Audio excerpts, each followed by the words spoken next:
මමත් පාපේට වැටිච්ච වෙලාවක් ඉතින් මම ඔහේ TikTok බලවල හිටියා මටත් සිහියක් නැහැ. එහෙම වෙනවා ඉතින්. ඉතින් ඒ වෙලාවදී පාපේ ජස්ටිෆයි කරන්නේ ඔන්න එනවා හිතට සිතුවිල්ලක්. ඒ කියන්නේ මට නිින්ද ගියා. එහෙම නැත්නම් මට අද කම්මැලි අද වහිනවා. කමන්නේ හවසටම ප්‍රේ කරනවා.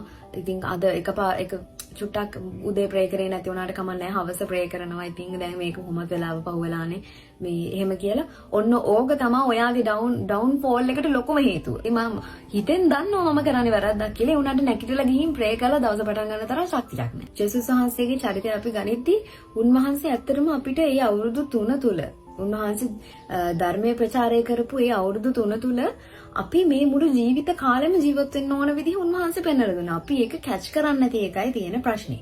ඉතිලාවක් නිදාගෙන නැකිටලා ආපහු උදේ පාන්දර උන්වහන්සේ තාත්තත් එක්ක කනෙක්ෂන් එකට යන්න. එහෙම නැත්නම් යාඥාවකට ගියා කියලා. ඉතින් උන්වහන්සේට ඔච්චර මහන්සි තියෙන්නේ නැති. උන්වහන්සේ උදේ ඉඳන් රාව වෙනකන් ගොඩාක් වැඩ කරන්නේ නැති. ඉතින් එච්චර දේවල් කරපු ජේසුත් අලස වෙන්නේ නැතුව නැකිටලා කම්මැලිකම පැත්තක තියලා යාඥා කරන්න උන්වහන්සේම නැකිටලා ගියා නම් අපිට හේතු තියෙන්න පුළුවන්. මං අහන්නේ ඒක අපිට එක්ස්කියුසස් තියන්න බෑ. ජේසු මේ දේ කරලා පෙන්නුවා නම් ඒ දේ කරන්න පුළුවන් කියලා. ඔයාට තියෙන්නේ එතනින් එහාට උනන්දුවක් නැතිකම විතරයි ඒක කරගෙන යන්න.